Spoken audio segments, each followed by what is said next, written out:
All right, welcome to the fourth video, second review of the evening. Up this time is Lit. Right, so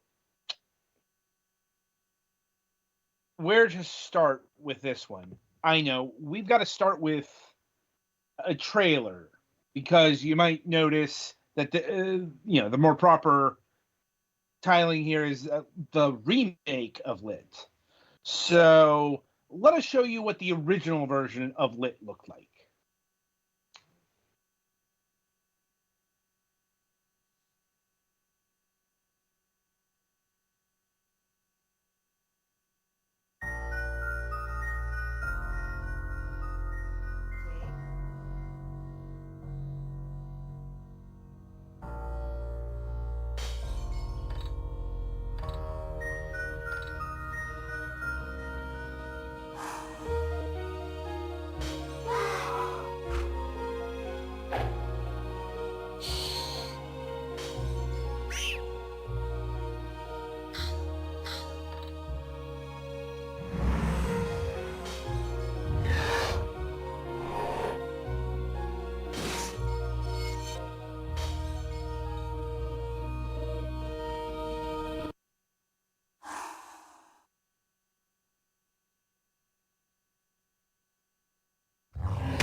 Right. So it's actually interesting that we are covering this game today at time of recording of all days because according to WayForward themselves, that this game, specifically that version of this game, launched in 2009, 16 years ago to the day. But we're covering here is not that game. Um, because well, you can just see from the artwork alone that we've had a pretty drastic facelift from the original WiiWare title and this one. We're definitely in Way Forward's modern style now. Right. Uh, the original looked a lot less way forward. Let's say that. Hmm. Um, Also, this is in many ways the same game, but in many ways a very different game. Because I'm sure the other thing that's really jumping out at you is the change in perspective. Because the original Lit was a full on 3D game with 360 degrees of motion. This is a tile based top down 2D affair. I'm like, so that's quite a bit of change, or so you would think, because um, you can also see that a lot of stuff has been retained, like the window with the light, and the remote with the television and the lamps. All the basic building blocks are there. Um, it's just you have less freedom of movement since it's all tile based. Um, and also you don't have that flashlight, which was a central mechanic in the original WiiWare version. Um, Also, this wasn't in either trailer, but the original WiiWare title took advantage of the microphone in the Wii remote. Remember that thing? And it did it in the style of No More Heroes, as in there were telephones scattered across the level, and the plot of Lit is you're trying to rescue girlfriend from the darkness. And calling her over the phone is basically the way to get the good ending. That is not retained in this version of the game. And that also leads to the biggest overall gameplay change in my estimation. Because they have retained the good ending, bad ending system, but they changed the way you access it. Instead of trying to get to the telephones, you've got to essentially perfect speed run these levels. By that I mean you've got to, like, you might notice there's a timer, and there's a step tracker in the upper right corner, and you've got to get under par for both attributes in order to access the good ending. So you've got to calculate out how many steps you do, and you got to do it as quickly as possible. So that kind of runs up into the principal problem I have with the game. That is the controls. I'm not sure if it's because of the porting process. I suspect it is, because this is a game that was originally developed for mobile, touch screens. So that's why I think the actual controls feel fiddly and slidey and imprecise, which is a hell of a thing to say about a puzzle game. Like, so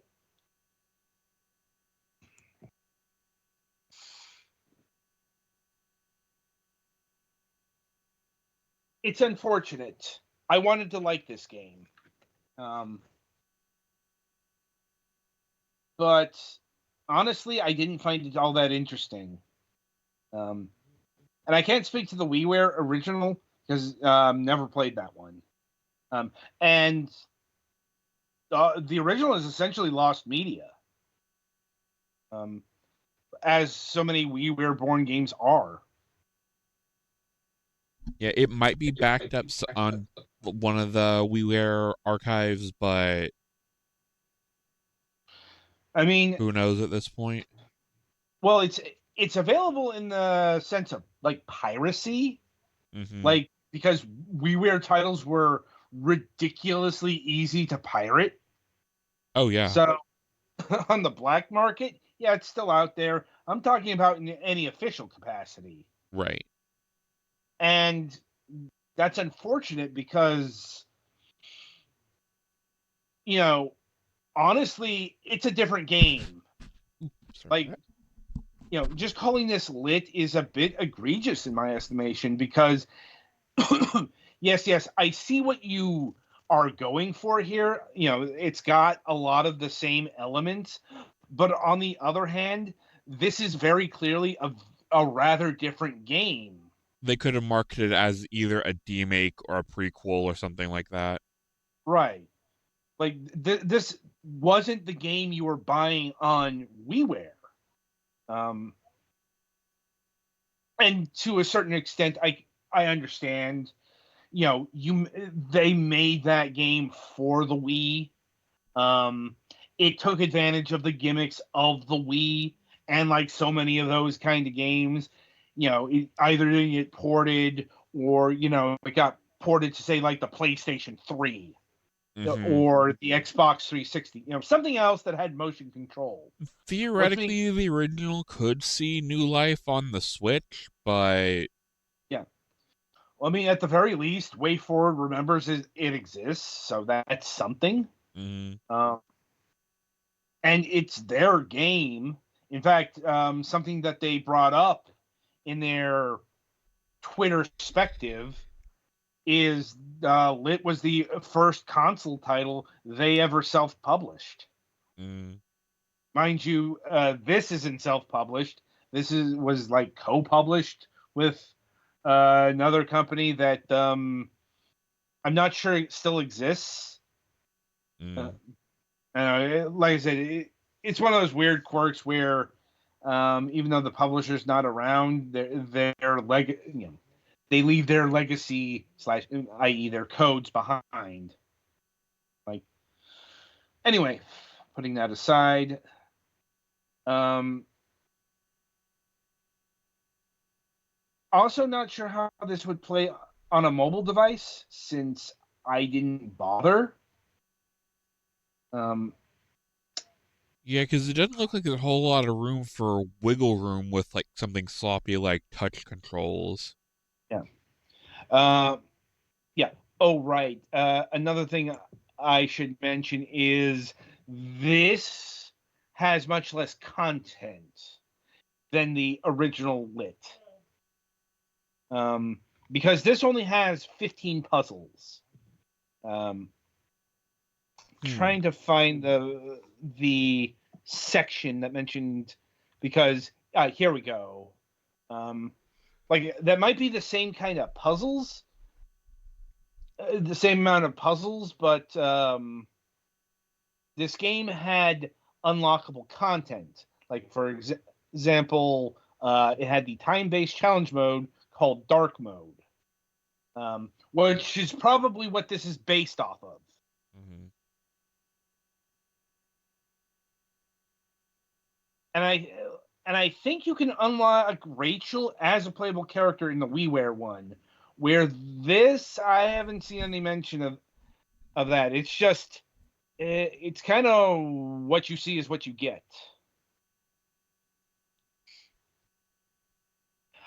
And yeah, according to Wikipedia, apparently the remake here removes most of the horror elements for more straightforward puzzle gameplay.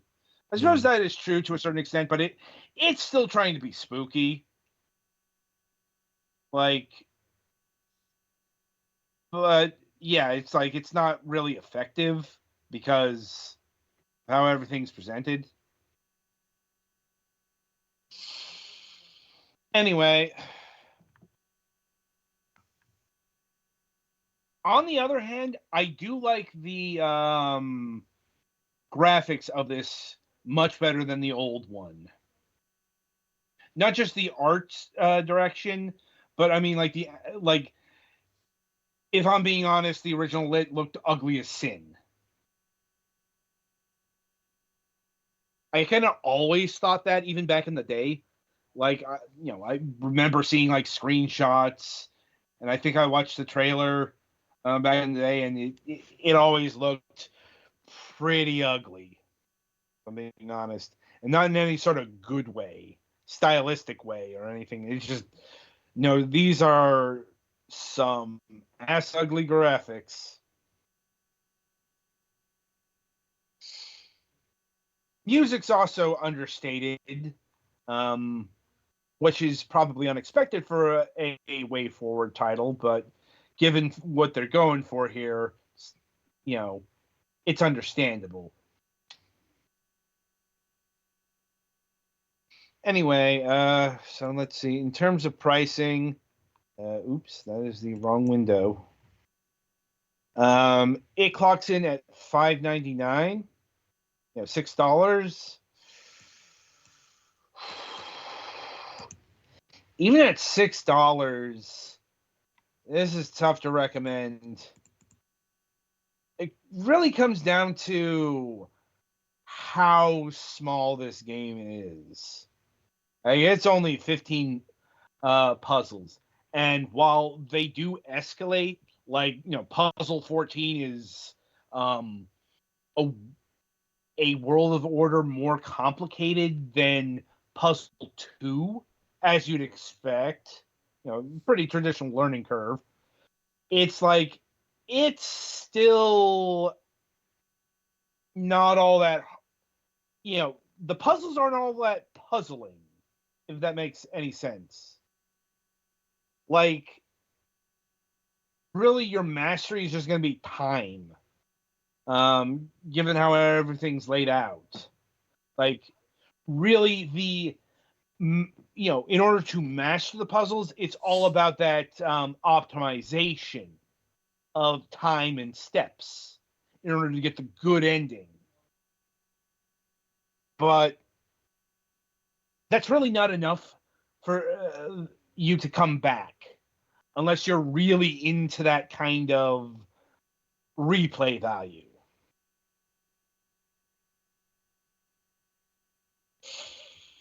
I don't know. Honestly, at the end of the day, I think this is a misfire from way forward. Right. So, any other questions, comments, or concerns over lit here? I think I'm good. Yeah, I think I'm good. All right then. So yeah, that'll about do it for lit here.